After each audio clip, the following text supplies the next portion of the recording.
এবং কত ময়লা, এই ময়লাগুলো বার করতে অনেক সময় লেগে যায়।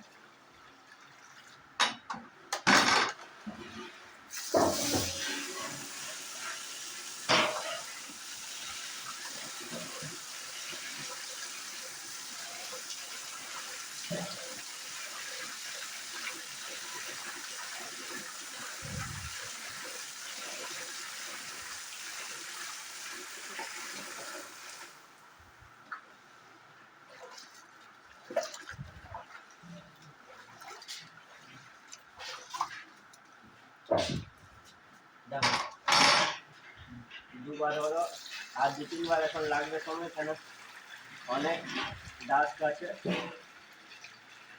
তো ইয়ার পরে নেক্সট ভিডিও দিব, ততক্ষণ ওয়েট করুন, অপেক্ষা করুন, আর ভিডিও শেয়ার করবেন ভালো লাগলে।